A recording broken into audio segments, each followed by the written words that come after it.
around 22 lakh women voters have been deleted from the list of Bihar voters, and most of them have been found to be residing near those districts which are bordering. आवाज साफ नहीं आ रही, Can you hear me? 22 lakh. नहीं आ रही, लेकिन वो clarity अब आ रही है? Right, brother. So 22 lakh women voters have been deleted from Bihar's list, and most of them have been found to be residents of districts which are neighboring Nepal. So any specific reason for this, or was it as per the rules which you have specified?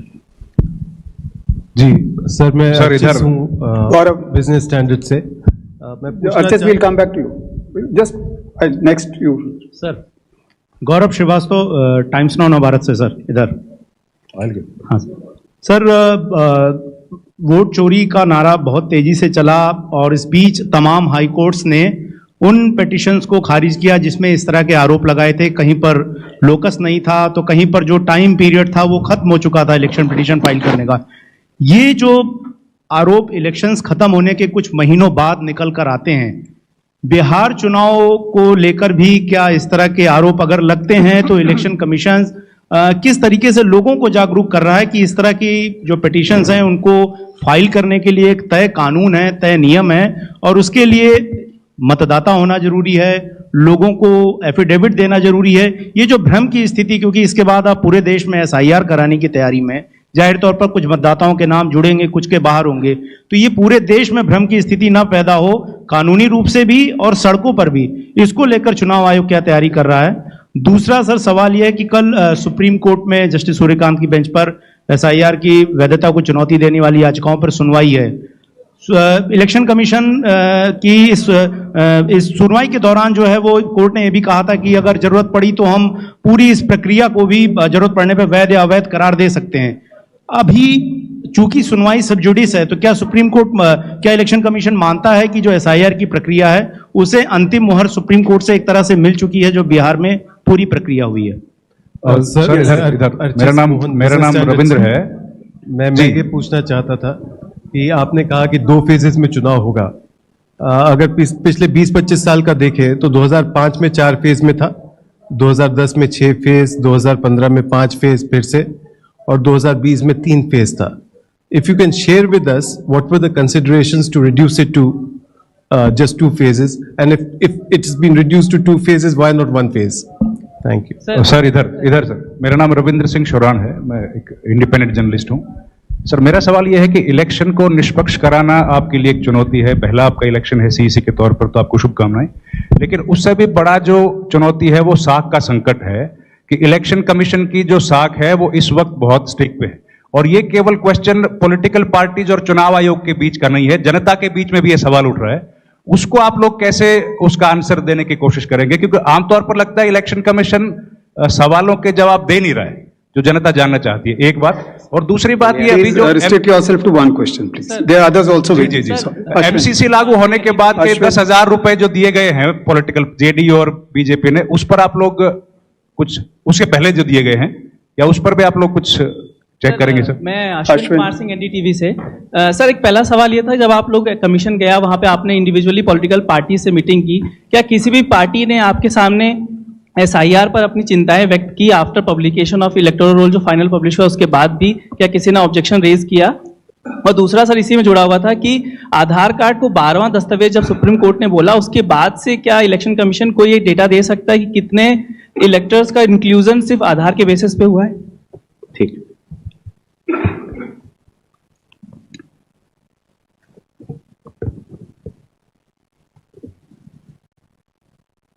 ये बात सच है कि अब बिहार के जो चुनाव हैं उनकी फेजेस कम होते होते 2 हो गई। इसके कई कारण हैं। मतदाताओं की जागरूकता, CAPF की अवेलेबिलिटी, लॉ एंड ऑर्डर का असेसमेंट, और चुनाव आयोग और उसके कर्मियों की कार्यक्षमता में बढ़ोतरी। ये सारे फैक्टर्स देखते हुए 2 फेज में चुनाव कराना उचित भी लगा, और ये भी लगा कि इससे चुनाव कराने में भी सबको सरलता होगी। जहां तक चुनाव आयोग और मतदाताओं के बीच का संबंध है। मतदाताओं को चुनाव आयोग पर पूरा भरोसा है। 7.5 करोड़ 42 लाख बिहार के मतदाता चुनाव आयोग के साथ खड़े हुए हैं और चुनाव आयोग को भी मतदाताओं पर पूर्ण भरोसा है कि वो इस चुनाव को सफल बनाएंगे।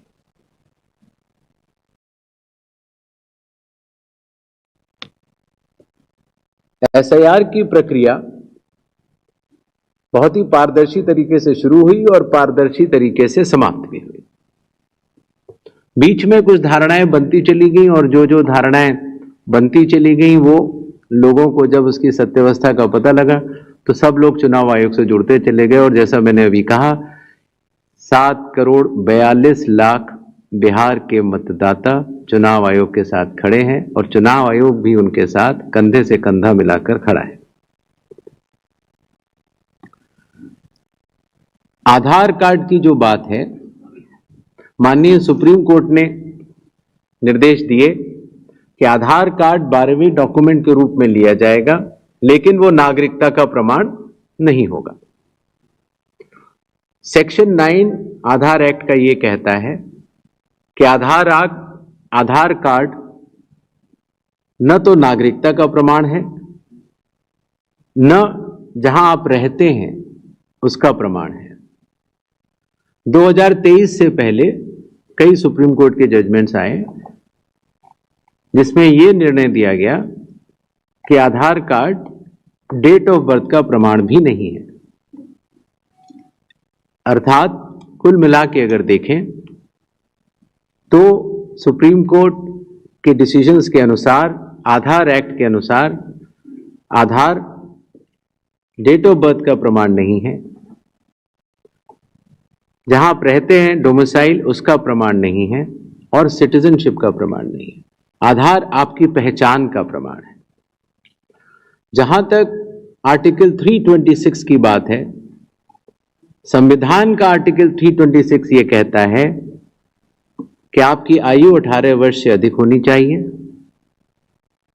आप भारत के नागरिक होने चाहिए और आप उस पोलिंग स्टेशन के आसपास रहने वाले होने चाहिए। तो इन तीनों शर्तों की जो पात्रता है जो संविधान में लिखी है वो आधार कार्ड से पूर्ण नहीं हो पाती। आधार कार्ड पहचान का प्रमाण पत्र रह जाता है, जो कि बहुत जरूरी चीज है।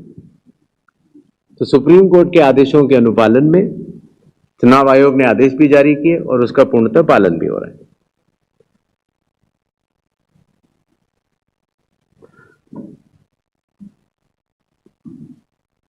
आई थिंक यही पॉइंट से और तो बचा नहीं सर। जहां तक वुमेन वोटर्स के डिलीशन की बात है, वुमेन वोट्स भी डिलीट हुए और मेल वोट्स भी डिलीट हुए।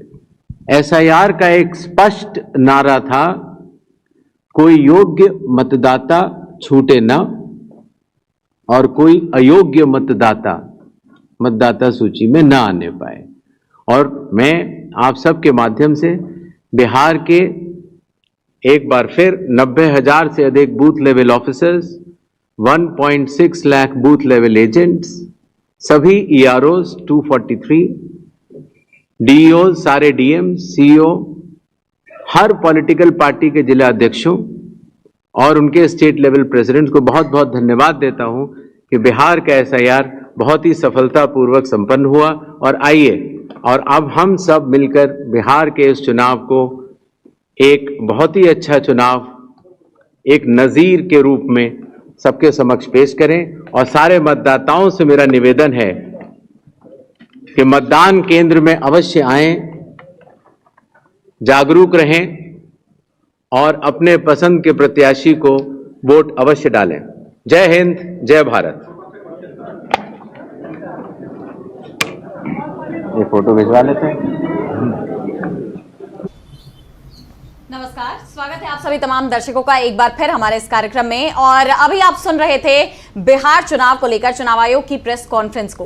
तो अभी आप सबने सुना कि चुनाव आयोग ने बिहार में विधानसभा चुनाव की तारीखों की घोषणा कर दी है, जिसका इंतजार सबको था। अब वो घड़ी आ गई है, सारा इंतजार खत्म हो चुका है। चुनाव आयोग ने बता दिया है कि बिहार में किस दिन मतदान होगा, किस दिन मतगणना होगी और नतीजे आएंगे। तो क्या होगी पूरी प्रक्रिया, इसके बारे में आप सब सुन चुके हैं। 2 चरणों में चुनाव होने हैं बिहार में, 6 नवंबर और 11 नवंबर 2 फेज में मतदान किए जाएंगे। और इसके लिए सभी तरह की तैयारियों का विवरण अभी चुनाव आयोग ने आपके सामने दिया कि पहले चरण में 121 क्षेत्रों में चुनाव होंगे, वहीं दूसरे चरण में 122 क्षेत्रों में, विधानसभा क्षेत्रों में चुनाव होने हैं। और कुल मिलाकर 7 करोड़ 42 लाख मतदाता हैं बिहार के, जो इस बार मतदान करेंगे। एसआईआर से लेकर जो विपक्ष के तमाम सवाल रहे हैं, राहुल गांधी और तेजस्वी यादव के सवाल रहे हैं, इस प्रेस कॉन्फ्रेंस के दौरान चुनाव आयोग से इन सभी सवालों के जवाब मांगे गए। कहीं तो चुनाव आयोग ने बहुत ही तरीके से, बहुत ही विवरण के साथ जवाब दिया, लेकिन कई सवाल ऐसे भी रहे जिसे चुनाव आयोग टाल गया। और आज चुनाव आयोग की इस प्रेस कॉन्फ्रेंस पर बिहार विधानसभा चुनाव को लेकर जो घोषणा की गई चुनाव आयोग की तरफ से, इस सब पर हम चर्चा करेंगे। इसके लिए हमारे साथ मौजूद है हमारे 2 साथी राजीव जी और प्रशांत जी। स्वागत है आपका। तो जैसा कि अभी हम सुन रहे थे चुनाव आयोग की प्रेस कॉन्फ्रेंस को, तो सबसे पहला सवाल जो मैं आपसे करना चाहूंगी राजीव जी, कि चुनाव आयोग ने 2 चरणों में चुनाव की घोषणा की है, जिसकी उम्मीद भी जताई जा रही थी। इसकी मांग बीजेपी की तरफ से की गई थी कि 2 चरणों में चुनाव कराया जाए, जबकि एनडीए में बीजेपी की सहयोगी रही जेडीयू, जो कि बिहार में और केंद्र में दोनों ही सत्ता में भी उनकी सहयोगी रही है। ऐसे में जेडीयू जब कह रही थी कि एक ही चरण में चुनाव कराए जाएं, वहीं बीजेपी मांग कर रही थी कि 2 चरण में कराया जाए। और अब चुनाव आयोग ने बीजेपी की मांग पर मुहर भी लगा दी, 2 चरणों में चुनाव होंगे। तो आपको क्या लगता है कि आखिर ये फैसला क्यों लिया गया, 2 चरणों में चुनाव कराना क्यों जरूरी था? क्योंकि अगर हम पिछले कुछ चुनावों को भी देखें तो पहली बार है बीते कुछ वक्त में जब 2 चरणों में चुनाव होगा। इससे पहले तो 4 चरणों में भी हो चुका है, 3 चरणों में भी हो चुका है, लेकिन अब इस बार 2 चरणों पर ही मुहर लगाई गई है। आपको क्या लगता है? एक तो आराधना, सबसे बड़ी चीज यहाँ पे ये है कि 1 नेशन 1 इलेक्शन वाली सरकार अगर बिहार जैसे छोटे राज्य में, छोटा राज्य इसलिए कह रहा हूँ क्योंकि 2 पार्ट में बढ़ चुका है बिहार, झारखंड अलग हो चुका है और बिहार अलग है, और 243 सीटें हैं, 143 सीट्स विधानसभा की हैं। और चाहता अगर इलेक्शन कमीशन तो एक फेज में मतदान करवा सकता था, एक फेज में हो सकता था, लेकिन 2 फेजेज में मतदान करवा कर यहाँ अभी भी वो फंसा हुआ है, घिरा हुआ। इसलिए कहूँगा क्योंकि ठीक है वो ज़माना गया जब 5 चरणों में, 6 चरणों में, 2010 का चुनाव 6 चरणों में हुआ था, 2015 का चुनाव 5 चरणों में हुआ था, 2020 का चुनाव 3 चरणों में हुआ था, लेकिन 2010, 15 या 20 इस समय 1 नेशन 1 इलेक्शन का शिगुफा नहीं छोड़ा गया था। उस समय ये हजारों पन्नों की रिपोर्ट नहीं सौंपी गई थी कि देश में एक राष्ट्र एक चुनाव होना चाहिए, और ऐसे में सिर्फ और सिर्फ एक राज्य का चुनाव है, और वो अगर आप एक चरण में, एक फेज में नहीं करवा सकते हैं तो फिर ये चुनाव आयोग को सोचना होगा कि उसकी ताकत कितनी है, ये देखना होगा। और यहां पर दूसरी चीज जो आप अभी बता भी रही थी कि 6 तारीख को और 11 तारीख को 2 फेजेज में हैं। 6 तारीख को 121 सीटों पे और 11 तारीख को 122 सीटों पे मतदान होने हैं, और 14 तारीख को रिजल्ट आना है। एक तो ये भी नहीं समझ में आता है मुझे कि ये 3 दिन, 11 के बाद 12, 13 और 14, मतलब 2 दिन का इंतजार क्यों? आप करवा सकते थे, हेलीकॉप्टर है, तमाम व्यवस्थाएं हैं, काउंटिंग सेंटर आसपास है। ऐसा तो है नहीं कि सबको एक जगह इकट्ठा करते हैं, सारे पेटियों को आप पटना लेके आएंगे और वहीं काउंटिंग होगी। हर जिलेवार आप काउंटिंग करवाते हैं, तो आप फटाफट दूसरे दिन भी काउंटिंग करवा सकते थे। लेकिन ये एक बड़ा प्रश्न है यहाँ पे, प्रशांत जी भी इस पर आएंगे तो बात करेंगे कि आखिर इतना समय, 3 दिन का समय क्यों लेना काउंटिंग रिजल्ट वाले दिन और आखिरी दिन ऑफ इलेक्शन, जो मतदान की प्रक्रिया जो होती है। एक ये बात। दूसरी बात है जो अभी आप सवाल कर रही थी कि 2 फेजेज में क्यों? 2 फेजेज में वही समझ में आता है कि बिहार का जो सीमावर्ती एरिया, जिसको दूसरे फेज में, और सीमावर्ती एरिया में जो आप देखेंगे ऊपर नेपाल का पार्ट हो, बंगाल का पार्ट हो, चाहे झारखंड से लगा हुआ पार्ट या इधर छत्तीसगढ़ और उत्तर प्रदेश से लगा हुआ पार्ट जो है, इन सब में सेकेंड फेजेज में मतदान है। मध्य बिहार में फर्स्ट फेजेज में मतदान है। और ये देखिए, ये मैप यहाँ पे है, ये जो येलो कलर में जो है, डार्क येलो कलर में, ये पहले फेज में है 121 सीटें, और उसके बाद ये जो पिंक कलर में आप देख रही हैं ये सेकंड फेज में है 122, और चारों तरफ ऊपर का पार्ट नेपाल का पार्ट है, दाहिने साइड का पार्ट ये बंगाल का पार्ट, वेस्ट बंगाल का पार्ट आप देख रही हैं। उसके बाद नीचे का पार्ट आइए, झारखंड भी है बगल में, और दूसरे राज्य, तो ये सब, उत्तर प्रदेश भी है। इन राज्यों के हिसाब से अगर देखें तो ये दो पार्ट में, अब पता नहीं चुनाव आयोग ने अपनी सुरक्षा व्यवस्था तमाम चीजों को कैसे देखा है, लेकिन फिर भी मुझे लगता है कि इसको एक फेज में करवा सकता था चुनाव आयोग अगर चाहता तो। दो फेज में करवाने का मतलब कहीं ना कहीं होता है, जो चुनाव आयोग के ऊपर आरोप लगते हैं, जो कहा जाता है कि चुनाव आयोग किसी भी हाल में इसके फेजेस बढ़ाना चाहता है। पहले से आखिर बीजेपी ने दो फेजेस की डिमांड क्यों की, यह भी एक बड़ा सवाल है कि बीजेपी ने ही, जेडीयू ने एक फेज की बात की थी, बीजेपी ने दो फेज की, कल परसों जो मीटिंग हुई है चुनाव आयोग के साथ में, और उसमें बीजेपी ने दो फेज की मांग की। क्यों की?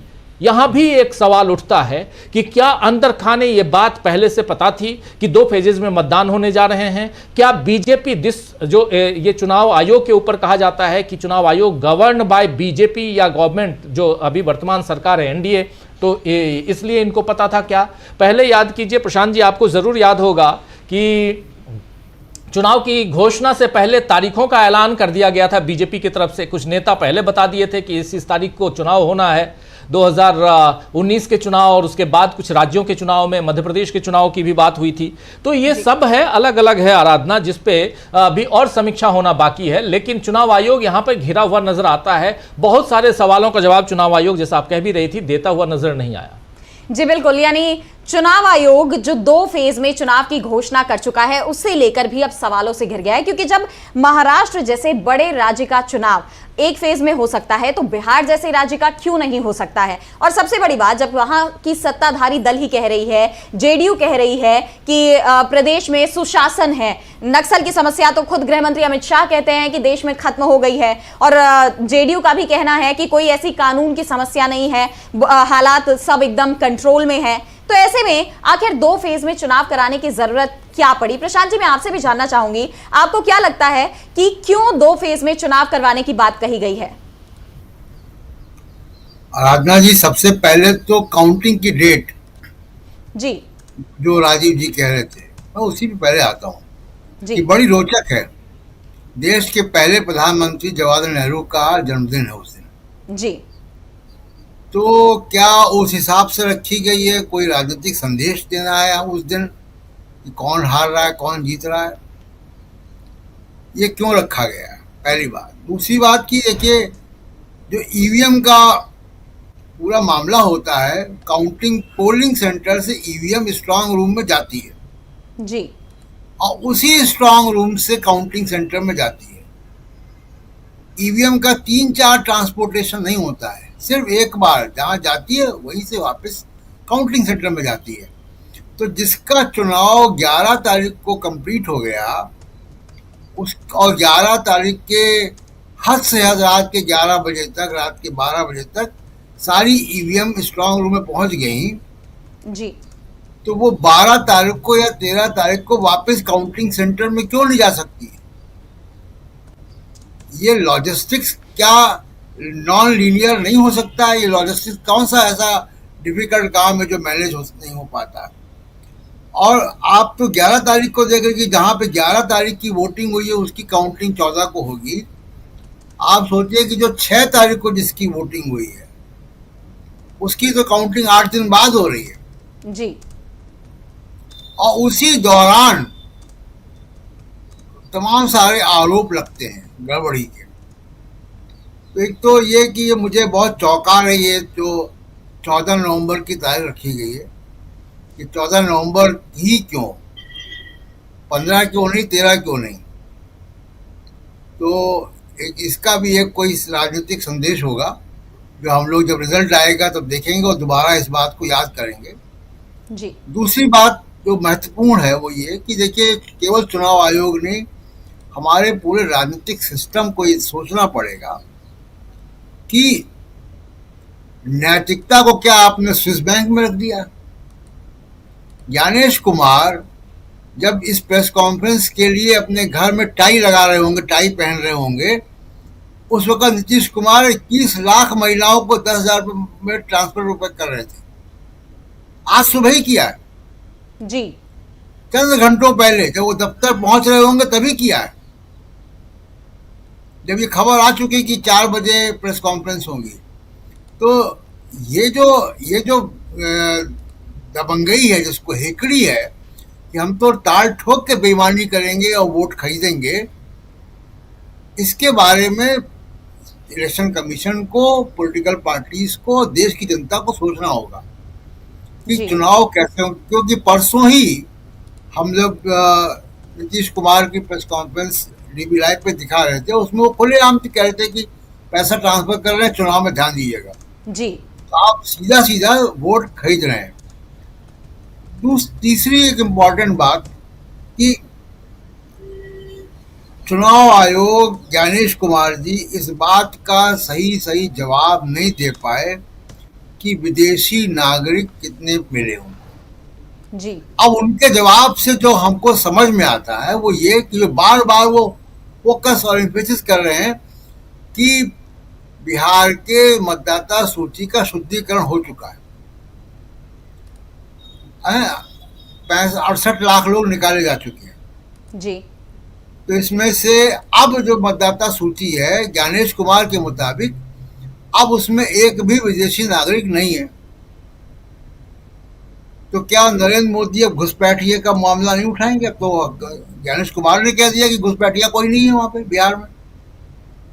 जब ज्ञानेश कुमार मुख्य चुनाव आयुक्त ये कह रहे हैं कि बिहार में अब इलेक्टोरल रोल्स में कोई घुसपैठिया नहीं है, जी। हमने सबको हटा दिया। संख्या बड़ी ना बता रहा हूं, लेकिन वो कह रहे हैं कि हमने सबको हटा दिया। तो जब सबको हटा दिया तो क्या नरेंद्र मोदी जब जाएंगे प्रचार करने तो वो घुसपैठिया का मामला तो उनको नहीं उठाना चाहिए? ये बड़ा सवाल जो है, ये हम लोग जब कैंपेन चालू होगा वो हम देखेंगे। बिहार का चुनाव बहुत तरीके से बड़ा मील का पत्थर होगा। चुनाव आयोग की साख के लिए भी बहुत मील का पत्थर होगा, उनके ऊपर दबाव है। जी। और ये जो SIR के बाद जो मतदाता सूची बनी है, इसकी भी कलई खुलनी है। क्या ये वाकई वह ठीक किया गया है या 68 लाख लोग निकाले गए हैं वो उचित निकाले गए हैं, और कितना शुद्धिकरण हुआ है, ये हम चुनाव की प्रक्रिया के दौरान और रिजल्ट के समय हम देखेंगे।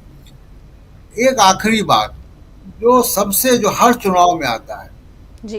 कि मॉडल कोड ऑफ कंडक्ट का इम्प्लीमेंटेशन और खासकर हेट स्पीच और धर्म का इस्तेमाल, जी। नफरत भरी भाषा का इस्तेमाल, जिसको सबसे ज्यादा प्रधानमंत्री नरेंद्र मोदी ही करते हैं। उनके पिछला रिकॉर्ड आप देख लीजिए। तो क्या इलेक्शन कमीशन फिर वही करेगा कि बात मोदी जी करेंगे, चिट्ठी नड्डा जी को जाएगी, और जो चिट्ठी नड्डा जी को जाएगी तो वो मल्लिकार्जुन खड़गे को भी जाएगी, भले ही राहुल गांधी ने, तेजस्वी यादव ने कुछ बोला हो या ना बोला हो नफरत वाला। ये जो बैलेंसिंग एक्ट है, ये इसको देखना होगा कि चुनाव आयोग मॉडल कोड ऑफ कंडक्ट को कैसे इम्प्लीमेंट करता है। और आखिरी बात, अब तक यानी 26 सितंबर से लेकर आज सुबह तक 1,21,00,000 महिलाओं को पैसा ट्रांसफर हो चुका है। जी। इस पे और चुनाव आयोग का ही पेपर है, चुनाव आयोग ने ही और मोदी जी ने और चुनाव आयोग ने मिल के साझा तौर पे इस पे काम शुरू किया था, रेवड़ी बांटने पे। तो ये रेवड़ी तो आज सुबह तक बट रही थी, जब ज्ञानेश कुमार टाई बांध रहे थे अपनी, तब तक वो पैसा ट्रांसफर हो रहा था बिहार में। जी बिल्कुल। आराधना, इसमें मैं कुछ जोड़ना चाहूँगा। ये जो बहुत सही कह रहे हैं प्रशांत जी, और उसमें सबसे बड़ी चीज़ आप देखो कि 10,000 रुपये दे रहे हैं। ये 10,000 रुपये स्वरोजगार के लिए है जी। और ये है कि अगर आप एलिजिबल हैं तो ये पैसा आप तक जाएगा और आपको लोन के रूप में 2 लाख रुपए तक दिया जाएगा। ये मुख्यमंत्री सहायता योजना है स्वरोजगार के लिए। लेकिन यहाँ ये बात बताई नहीं जा रही है। कुछ चीजें यहाँ छिपा दी गई हैं, इसीलिए लोगों को लगता है कि ये अगले महीने भी मिलेगा। महिलाएं जो हैं, और मुख्यमंत्री जब 25 लाख महिलाओं को, इससे पहले आज 21 लाख महिलाओं को दिया, इससे पहले पहली खेप जो पहली किस्त थी वो 75 लाख महिलाओं को, दूसरी किस्त 25 लाख माफी चाहूंगा तो 1 करोड़, उसके बाद आज 21 लाख, तो 1 करोड़ 21 लाख महिलाओं। 1 करोड़ 21 लाख का मतलब क्या है ये भी जरा समझने की जरूरत है। ये 1 करोड़ 1 लाख, 1 करोड़ 21 लाख, 1 करोड़ 11 लाख, ये क्या है?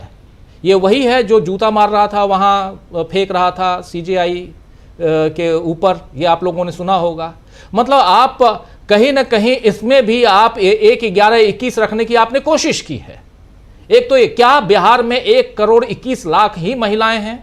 अगर देना था तो और महिलाओं को भी दे सकते थे, और नहीं तो जो प्रशांत जी जो बात कह रहे हैं बहुत इंपॉर्टेंट है, वो ये कि जब घोषणा ऑलरेडी सुबह सुबह हो गई कि प्रेस कॉन्फ्रेंस 4 बजे चुनाव आयोग करने जा रहा है जी। जब घोषणा ये हो गई कि ये प्रेस कॉन्फ्रेंस बिहार के चुनावों के ऐलान को लेकर होने जा रहा है, और प्रेस कॉन्फ्रेंस होने जा रही है, तो फिर नीतीश बाबू मेट्रो में हरी झंडी क्यों दिखा रहे थे? 21 लाख महिलाओं को रुपए क्यों बांट रहे थे? और उसके बाद आप कह रहे हैं कि चुनाव आ गया है, सिर पे जरा ध्यान रखिएगा। तो इसका मतलब है आप रिश्वत दे रहे थे, आप किसी भी एन केन प्रकार ने आप चुनाव को खरीदना चाहते हैं। और चुनाव आयोग जो मॉडल कोड ऑफ कंडक्ट की बात कर रहे हैं प्रशांत जी, ये बहुत इंपॉर्टेंट है, क्योंकि हम लोग अभी तक SIR, फिर उसके अलावा वहां पर रिकॉर्डिंग होगी कि नहीं होगी, वेबकास्टिंग किस ढंग से करेंगे, मोबाइल कहां रखेंगे, फॉर्म 17C कहां लेके जाएंगे, देंगे भी कि नहीं देंगे, इन सब पे बात कर रहे हैं। लेकिन सबसे बड़ी बात मॉडल कोड ऑफ कंडक्ट की बात यहां पे, एक उससे पहले एक बहुत बड़ा सवाल यहां पर प्रशांत जी ने खड़ा किया है कि 14 नवंबर ही क्यों, जबकि देश के पहले प्रधानमंत्री जवाहरलाल नेहरू जी का जन्मदिन ही नहीं है, बल्कि उस दिन इसको बाल दिवस के रूप में पूरा देश मनाता है। 14 तारीख को पूरा देश बाल दिवस के रूप में मनाता है। स्कूलों में बच्चे जो है इस पे अलग स्पेशल कार्यक्रम करते हैं, और उस दिन आप स्कूलों को काउंटिंग सेंटर बनाएंगे। कई सारे स्कूल होंगे जो काउंटिंग सेंटर होंगे, यानी आप किसी न किसी रूप से एक साजिशन नेहरू जी के उस जन्मदिन को, उस स्पेशल डे को आप भुलाना चाहते हैं, ये यहां दिखाई दे रहा है। और दूसरी चीज, यानी 14 नवंबर आप 14 की जगह 13 क्यों नहीं किया? सही कह रहे थे प्रशांत जी, या आपने 15 क्यों नहीं किया? एक तो ये एक सवाल ये भी आया था कि जब छठ पर्व 28 तारीख को समाप्त हो रहा है, जो लोग बाहर से आएंगे वो 2-3 दिन रहेंगे, उसके बाद वापस अपने काम पे जाएंगे, तो फिर 6 तारीख को पहला चुनाव क्यों? आप अगर आपके ध्यान में, आपके जहन में ये भी था कि छठ पर्व के बाद हम करवाएं, तो छठ पर्व के 2-3 दिन बाद करवा लेते, 4 दिन बाद करवा लेते। छठ 28 तारीख को समाप्त, 20 तारीख को दिवाली है, छठे दिन यानी 26-27 को ही छठ पर्व मेरा ख्याल है जहां तक, या 28 भी रख लीजिए, फाइनल डेट 28 को खत्म। तो उसके बाद देखिए 31 का महीना है, अक्टूबर का महीना, तो यानी 28, 29, 30, 31, 4 दिन इधर, 6 दिन उधर, 10 दिन बाद क्यों आप चुनाव करवा रहे हैं? कौन रहेगा? और जब आप 7 करोड़ 42 लाख 7 करोड़ 42 लाख बार बार रिपीट कर रहे हैं, जो 7 करोड़ 89 लाख होना चाहिए था, या 8 करोड़ प्लस होना चाहिए था, और उसमें आपसे जब पूछा जा रहा है घुसपैठिए कहां गए जी, आप उसका जवाब नहीं दे रहे हैं। आपसे पूछा जा रहा है कि राहुल गांधी, तेजस्वी यादव समेत तमाम विपक्ष के नेताओं ने SIR पर सवाल उठाए हैं, आपके इस चुनाव की प्रक्रिया में पारदर्शिता नहीं है, उस पर प्रश्न चिन्ह उठाए हैं, सवाल खड़े किए हैं, तो आपके पास कोई जवाब नहीं है। आप इन सवालों का जवाब नहीं दे रहे हैं। फेजेस की बात पूछी जा रही है कि आप डबल फेज में क्यों करवा रहे हैं, तब आपके पास जवाब नहीं है। आपसे यह पूछा जा रहा है कि सुप्रीम कोर्ट में अभी कल ही सुनवाई होनी है, कल सुबह 10:30 बजे से सुप्रीम कोर्ट में सुनवाई होगी इसी मसले पे, और आज आप 7 करोड़ 42 लाख शुद्धिकरण मतदाता शुद्धिकरण कह रहे हैं। आप जब ये सारी चीजें आज लेके आ रहे हैं तो इसका क्या माना जाए, इसके मायने क्या रखे जाएं? यही कि आप एक दबाव, कल की हियरिंग से पहले सुप्रीम कोर्ट के ऊपर भी एक दबाव बनाना चाहते हैं। आपसे यह भी पूछा गया कि किन किन लोगों ने, किन किन दलों ने आपके SIR की तारीफ की है, क्योंकि आपने जो विज्ञप्ति परसों शाम को जारी की है उसमें 5वें नंबर पॉइंट में आपने साफ साफ लिखा है कि तमाम दलों ने SIR की तारीफ की, थैंक्स बोला है, सबने धन्यवाद ज्ञापित किया है तमाम दलों ने। किस किस दल ने? क्या इंडिया गठबंधन के किसी दल ने? यह हम भी जानना चाहते हैं, ताकि हमारा विश्लेषण भी यहां पर शुद्ध हो, उनकी भाषा में। हम भी शुद्धिकरण करना चाहते हैं अपने विश्लेषण का। और उसके बाद आप कह रहे हैं कि सोशल मीडिया, तमाम मीडिया के ऊपर जो फेक न्यूज फैलाते हैं उनके ऊपर हम ध्यान रखना चाहते हैं। ये सारी बातें यहां पे हैं, आखिर क्यों? ये सवाल भी उठता है आराधना, बहुत कुछ आते हैं यहां पे। जी बिल्कुल, सवाल सिर्फ यही नहीं बल्कि सवाल कई सारे हैं और जिस तरह चुनाव आयोग का जो रवैया है उसके बाद ये सवाल और गहरे होते जा रहे हैं। चाहे वो एसआईआर का मुद्दा हो, एसआईआर पर जब चुनाव आयोग से सवाल पूछा गया कि आखिर किस किस दल ने सपोर्ट किया और किस किस दल ने विरोध दर्ज करवाया, तो चुनाव आयोग ने नाम तो साफ साफ नहीं बताए। वहीं जब सवाल राहुल गांधी और तेजस्वी यादव के सवालों को, आरोपों को लेकर भी पूछे गए, तब भी चुनाव आयोग ने टाल दिए, इसके जवाब नहीं दिए। और एमसीसी यानी मॉडल कोड ऑफ कंडक्ट की जो बात चुनाव आयोग कह रहा है उस पर भी कई तरह के सवाल खड़े हो रहे हैं। और ये सवाल इसलिए खड़े हो रहे हैं क्योंकि सत्ताधारी दल यानी मुख्यमंत्री नीतीश कुमार ने आज ही जो 2 घोषणाएं की है, एक तो 21 लाख महिलाओं के उसमें गया है पैसा, 21 लाख महिलाओं के अकाउंट में पैसे भेजे गए हैं, और दूसरा पटना मेट्रो का जो इन्होंने इनॉग्रेशन किया है। ऐसे में कि आज के ही दिन ये सब क्यों, और पिछले कुछ वक्त से लगातार जिस तरह की योजनाओं की घोषणाएं की जा रही हैं सत्ताधारी दल की तरफ से, क्या इनके पास इससे पहले तक वक्त नहीं था? और सबसे बड़ी बात, जब चुनाव आयोग से पूछा गया तो आयोग ने कहा कि आज से मॉडल कोड ऑफ कंडक्ट लागू हो गया है और अब अगर इसका किसी भी तरह से उल्लंघन किया जाता है तो कठोर कार्रवाई होगी। लेकिन सबसे बड़ा सवाल है कि इससे पहले लोकसभा चुनाव में भी देखा गया, राजीव जी, प्रशांत जी, लोकसभा चुनाव हो गए, महाराष्ट्र के विधानसभा चुनाव हो गए, इन सभी चुनावों में कई ऐसे मामले उठकर सामने आए जहां बीजेपी के नेताओं की तरफ से, दिग्गज नेताओं की तरफ से इसका उल्लंघन किया गया। जैसे अभी जब अब शब्दों की बात प्रशांत जी कह रहे थे तो पीएम मोदी को लेकर के बयानों के खिलाफ सबसे ज्यादा शिकायतें पहुंची थी चुनाव आयोग के पास लोकसभा चुनाव के दौरान, लेकिन कोई भी एक्शन एज सच नहीं लिया गया। हाँ, जेपी नड्डा को चिट्ठी जरूर लिखी गई, जवाब जरूर मांगा गया, लेकिन जिस सख्त कार्रवाई की उम्मीद चुनाव आयोग से की जा रही थी वो कार्रवाई दिखाई नहीं दी। वहीं महाराष्ट्र विधानसभा चुनाव के दौरान भी सत्ताधारी दलों के नेताओं के पास से कैश बरामद हुआ और पूरे मामले में इतना बवाल मचा, इतना विवाद खड़ा हुआ, लेकिन उस पर भी कोई बड़ी ठोस कार्रवाई चुनाव आयोग की तरफ से सामने नहीं आई। ऐसे में इस बार क्या चुनाव आयोग निष्पक्ष तरीके से कार्रवाई करेगा, या इस बार भी प्रशांत जी मैं आपके पास आना चाहूंगी कि क्या इस बार भी चुनाव आयोग कार्रवाई करेगा या फिर भेदभावपूर्ण रवैया अपनाएगा, जैसा कि अब तक पिछले कुछ चुनावों में हम देखते आ रहे हैं और जिस पर सवाल भी उठे हैं? क्या लगता है आपको? देखिए, आज का जो दिन था प्रेस कॉन्फ्रेंस का ज्ञानेश कुमार जी की, जी, इसको मैं ये नहीं मान रहा हूं कि चुनाव आयोग का पुनर्जन्म हो गया। जी, चुनाव आयोग वही है जो अभी, जो यही ज्ञानेश कुमार भी कुछ दिन पहले ही कह रहे थे कि तीसरा विकल्प नहीं है राहुल गांधी को। तो ऐसा नहीं कि आज उनके अंदर कोई जो है वो रेनेसा हो गया और वो पुनर्जन्म हो गया उनका, और वो बहुत ही, अब चुनाव आयोग जो है वो बहुत निष्पक्ष हो गया। ऐसा नहीं है, प्रेस कॉन्फ्रेंस से कोई ऐसी चीज साबित नहीं हो रही हो। एक उन्होंने इलेक्शन शेड्यूल अनाउंस किया, कुछ नई बातें उन्होंने बताई हैं, लेकिन उनकी कार्यकुशलता पर, उनके रवैये पर जो सवाल हैं वो हैं जी। उसको हम लोग आकलन तभी करेंगे जब इस चुनाव की प्रक्रिया को हम देखेंगे, एक बात। दूसरी बात, देखिए 68-69 लाख लोगों का नाम कट जाना, उसमें से 22 लाख लोग जिनको कहा गया कि मर गए, जो कि दुनिया में नहीं है, वो मरे हुए लोग सुप्रीम कोर्ट में दिखाई दे रहे हैं, वो मरे हुए लोग राहुल गांधी के साथ चाय पी रहे हैं, वो मरे हुए लोग अपना नाम हटवाने के लिए अर्जी भी दे रहे हैं। ये भी मजे की बात है। तो ये जो चुनाव आयोग ने पूरा प्रक्रिया है वो पूरा एक तरीके से जिसको कहें कि मजाक है लोकतंत्र के साथ, और इसको हम आज उन्होंने तैयारी कर ली और कह दिया कि मतदाता सूची जो है वो उसका शुद्धिकरण कर लिया गया, तो मैं उनकी, वो कोई ब्रह्म वाक्य नहीं बोल रहे हैं जी, और वो हम देखेंगे प्रक्रिया कैसे चलती है। दूसरी बात, देखिए ये सब चीजें हम लोगों को सोचनी पड़ेंगी कि आज सुबह जब चुनाव आयोग जा रहे हैं दफ्तर, उसी वक्त 21 लाख महिलाओं को 10,000 रुपये ट्रांसफर हो रहा है। देखिए, मैं महिलाओं को पैसा दिए जाने के खिलाफ नहीं हूँ। मैं तो चाहूँगा नीतीश कुमार आपको भी पैसा भेजें जी। लेकिन सवाल ये कि ये जो 1,21 लाख महिलाओं को पैसा भेजा उन्होंने, लगभग 50 लाख छात्रों को भेजा जी, 1,12 लाख पेंशन क्लियर की है, 16 लाख कंस्ट्रक्शन वर्कर्स को पैसा भेजा है। ये तमाम सारे जो पूरे बिहार में पैसा बांटा गया है, क्या ये काम तेजस्वी यादव कर सकते हैं? नहीं कर सकते। क्या ये काम राहुल गांधी कर सकते हैं कि लगभग बिहार की आधी पॉपुलेशन को आप पैसा बांट दें? नहीं कर सकते। क्या ये दीपांकर भट्टाचार्य कर सकते हैं? नहीं कर सकते हैं। तो ये भी जो प्लेयर हैं, तो ये अगर एक पक्ष पैसा बांट रहा है और मतदाताओं को प्रभावित कर रहा है, तो ये लेवल प्ले फील्ड तो है नहीं।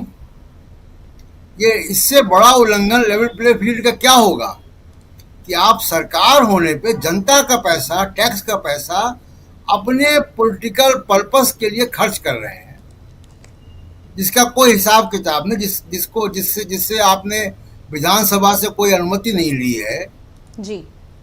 वो पैसा उचित खर्च किया गया कि नहीं किया गया, मिला कि नहीं मिला, इसकी जांच अभी बाद में होगी अकाउंटेंट जनरल से। तो ये सब जो बातें ये दूसरी पार्टियां तो नहीं कर सकती। आप जनता के टैक्स का पैसा अपने वोट खरीदने के लिए आप इस्तेमाल कर रहे हैं। ये सवाल भारत की राजनीति में, लोकतंत्र में बड़ा सवाल है जो उठना चाहिए। जी बिल्कुल बिल्कुल, आप सही कह रहे हैं। इसमें थोड़ा सा अब पप्पू यादव ने ट्वीट किया है, वो उस ट्वीट को अगर ला सकते हैं तो उसको भी हम लोग देख लेते हैं। तेजस्वी यादव का भी ट्वीट है, ये पप्पू यादव ट्वीट कर रहे हैं कि इतना बेशर्म तो कभी चुनाव आयोग नहीं रहा। बीजेपी कार्यालय से चुनाव आयोग कार्यक्रम भेजा, ज्ञानेश जी ने पढ़ दिया। बिहार का बच्चा बच्चा जानता था अधूरे मेट्रो के उद्घाटन होते ही डेट घोषित हो जाएंगे। चुनाव आयोग ने पूरी बेशर्मी दिखाई, निष्पक्ष होने का भ्रम भी नहीं रहने दिया। ये पप्पू यादव कह रहे हैं। और ऐसे ही हालांकि एक बड़ी सी चिट्ठी लिखी है तेजस्वी यादव ने, शायद आराधना हम लोग देख रहे थे, तेजस्वी यादव ने भी चिट्ठी लिखी है और उन्होंने इसमें नीतीश के कार्यकाल का भी जिक्र किया है और कई बातों को कहा है। उन्होंने लिखा है कि मेरे प्रिय बिहार वासियों, 14 नवंबर 2025 इस तारीख को हम सभी को याद कर लेना है। इतिहास के पन्नों को भविष्य में जब भी पलटा जाएगा तो ये तारीख बिहार के सुनहरे भविष्य, परिवर्तन, विकास और बुलंदी की शुरुआत बनकर हमेशा स्वर्ण अक्षरों में दिखेगी। परिवर्तन का बिगुल बज चुका है, जनता की जीत का शंखनाद हो चुका है। बस अब पूरे मनोयोग, समस्त ऊर्जा का संचय कर प्रत्येक बिहार वासी को जुट जाना है महागठबंधन की सरकार बनाने के लिए। बदलाव को आतुर बिहार 20 साल बाद अब परिवर्तन के लिए वोट करेगा। देश में सबको अधिक युवाओं को की आबादी वाले प्रदेश में अब की बार युवा बेरोजगारी को खत्म करने के लिए वोट करेंगे। बिहार में एक भी ऐसा घर नहीं बचेगा जिसका युवा बेरोजगार रहेगा। सबको तेजस्वी सरकारी नौकरी देगा। जो काम एनडीए सरकार 17 सालों में नहीं कर पाई वो हमने 17 महीनों में करके दिखाया। 20 सालों में जो काम ये सरकार नहीं कर पाई है अब वो हम 20 महीनों में करके दिखाएंगे। सबके सहयोग से बेहतर, विकसित और नया बिहार बनाएंगे। यानी तेजस्वी ने कई वादे किए हैं युवाओं को लेकर, खासकर बेरोजगारी के मुद्दे को यहां उन्होंने उठाया है। वहीं आगे उन्होंने लिखा है कि 20 साल तक बिहार ने क्या क्या नहीं सहा, दुख, पीड़ा, जख्म, अपराध, मारपीट, गुंडई, हत्या, लूट, चोरी, बलात्कार, मुजफ्फरपुर बालिका गृह कांड जैसे भयावह अपराध, घूसखोरी, भ्रष्टाचार, 100 से अधिक घोटाले, हकमारी, माइक्रो फाइनेंसिंग कंपनियों की ब्याज और कर्जा को लेकर गुंडागर्दी, पेपर लीक, षड्यंत्र, जनादेश की चोरी, लाठीचार्ज, थप्पड़, अपमान, महिलाओं पर अभद्र टिप्पणी, पलायन, बेरोजगारी, महंगाई, बाढ़, सूखा, ठनका, ओलावृष्टि, कुदृष्टि, कुशासन, अस्पताल स्कूल की जर्जर हालत, मरीजों के इलाज में लापरवाही, साइबर क्राइम, जमीन कब्जा, एसिड अटैक, डिग्री में फर्जीवाड़ा, पुल गिरना, सड़क धंसना, भवन गिरना, वोट चोरी, सीना चोरी, अफसरशाही, तानाशाही, महाजंगल राज और भी न जाने क्या क्या आफत। 20 साल से बिहार इन आफतों से लड़ रहा है इस उम्मीद में कि एक दिन ये सब खत्म होगा, लेकिन अफसोस पिछले 20 सालों में एक भी दिन बिहार वासियों को इन मुसीबतों से मुक्ति नहीं मिली। इनसे मुक्त होने का एक ही समाधान है, इस खटारा, नकारा, निकम्मी, निष्ठुर, जर्जर, अव्यवस्थित, अकर्मण्य, भ्रष्टाचारी, तानाशाही वाली सरकार से मुक्ति पाना। 20 साल के बाद यह मौका फिर से मिला है। बिहार अब इसे हाथ से नहीं जाने देगा। प्रत्येक मतदाता परिवर्तन को आतुर है। हर कोई महागठबंधन की सरकार चाह रहा है। युवा जोश वाला, साहसी, ऊर्जावान, विजनरी, निडर, निर्भीक, स्वाभिमानी, सिद्धांतवादी, संस्कारी, समाजवादी, गरीबों, दलितों, शोषितों और वंचितों के हक के लिए लड़ने वाला, सुपर फास्ट विकास करने की क्षमता रखने वाला सीएम चाह रहा है। यानी एक तरह से उन्होंने नीतीश कुमार को निशाने पर ले लिया और उन्होंने आगे लिखा है कि बिहार को ऐसा सीएम चाहिए जो अचेत अवस्था में होकर अनेक मानसिक बीमारियों से पीड़ित ना हो। ऐसा मुख्यमंत्री जो हाथ जोड़कर गिड़गिड़ाए नहीं बल्कि बिहार के हक के लिए शेर की तरह गुर्राना जानता हो। वो जिसकी ललकार ऐसी हो कि अपराधी थर थर कांपे, जिसकी हुंकार ऐसी हो कि भ्रष्टाचार का नामो निशान मिटा दे और जिसकी इच्छा शक्ति ऐसी हो कि बिहार के रोजगार, सुख, समृद्धि और शांति के सपनों को पूरा कर पाए। मैं आप सभी बिहार वासियों का धन्यवाद कर आपको विश्वास दिलाता हूं कि आपकी और हमारी सरकार बनने के साथ ही पहले दिन से बिहार परिवर्तन की नई गौरव गाथा लिखना शुरू कर देगा। आज केवल चुनाव की तारीखों की घोषणा नहीं हुई बल्कि बिहार के उत्सव की शुरुआत हुई है। यह उत्सव रुकना नहीं चाहिए। दिवाली, छठ पूजा के बाद खत्म होगा बिहार का 20 साल का इंतजार। 20 साल बाद ऐसा महा त्योहार आएगा जो समस्त दुख तकलीफों का हरण करेगा। उस दिन हर बिहारवासी तेजस्वी के साथ जीत का वरण करेगा, क्योंकि उस दिन हर बिहारवासी बनेगा बिहार का सीएम यानी चेंज मेकर, नए बिहार का भाग्य विधाता। धन्यवाद आपका तेजस्वी यादव।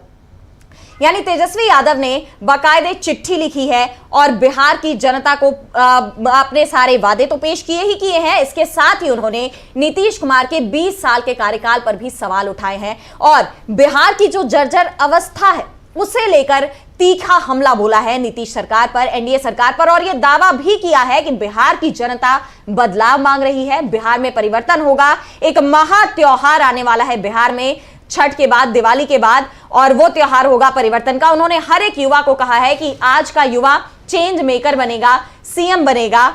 और इस तरह कहीं ना कहीं तेजस्वी ये दावा कर रहे हैं कि महागठबंधन का पलड़ा इस बार बिहार में भारी है। मैं आपसे जानना चाहूंगी प्रशांत जी कि आपको क्या लगता है, जिस तरह का फिलहाल माहौल बना हुआ है बिहार में, जिन आरोपों से चुनाव आयोग और सत्ताधारी दल घिरा हुआ है, वोट चोरी का मुद्दा जिस तरह से हावी है और कहीं ना कहीं बीजेपी पर से लोगों का भरोसा उठ सा गया है और चुनाव आयोग तो सवालों के घेरे में है ही, ऐसे में आपको क्या लगता है कि तेजस्वी के इन दावों में कितना बल है? देखिए, बहुत बड़ा फैक्टर तो एंटी इनकम्बेंसी का रहेगा वहां पे जी, और पिछले चुनाव में भी था। अगर आप पिछले चुनाव के आंकड़े आप देखेंगे तो जेडीयू और बीजेपी का तो लगभग 5% वोट शेयर कम हुआ था और जेडीयू का लगभग 1.5% वोट शेयर कम हुआ था जी, और सीटें भी कम हुई थी, लगभग आधी सीटें हो गई थी। 43 सीटें उन्होंने जीती थी, 28 कम हुई थी।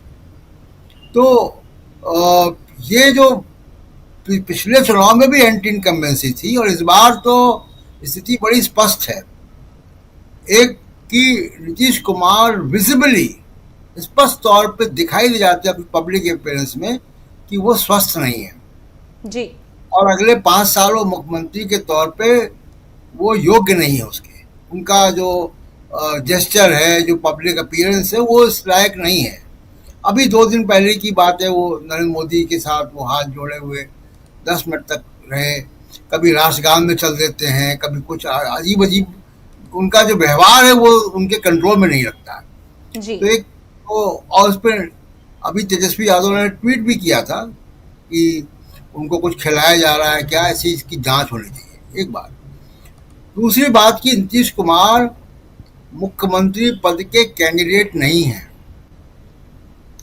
पिछली बार की जब बात मैं कर रहा हूं 2020 की जी, तो नीतीश कुमार मुख्यमंत्री पद के कैंडिडेट थे, चुनाव महागठबंधन के साथ मिलकर लड़े थे और मुख्यमंत्री पद के कैंडिडेट थे जी, बाकायदा उन्हीं के नाम पर चुनाव लड़ा गया था। बाद में वो पलटी मार के चले गए उधर। तेजस्वी यादव को मुख्यमंत्री के तौर पर प्रोजेक्ट नहीं किया गया था उस वक्त।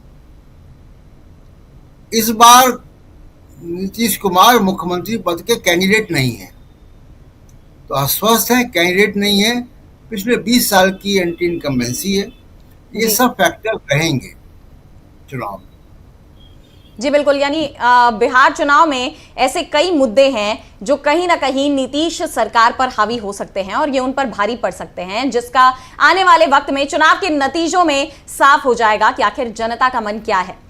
लेकिन फिलहाल आज इस कार्यक्रम में इतना ही। बिहार चुनाव की घोषणा हो गई है और अब चुनावी दल अपने प्रचार प्रसार की प्रक्रिया को और जोर शोर से आगे बढ़ाएंगे।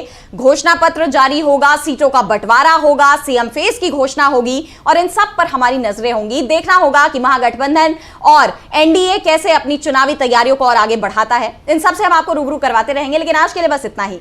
आप दोनों का बहुत बहुत धन्यवाद, राजीव जी और प्रशांत जी, और तब बहुत धन्यवाद उन तमाम दर्शकों का भी जो हमारे साथ जुड़े रहे। फिलहाल अब हमें दीजिए इजाजत और देश दुनिया की तमाम बड़ी खबरों के लिए आप देखते रहिए डीवी लाइव। नमस्कार।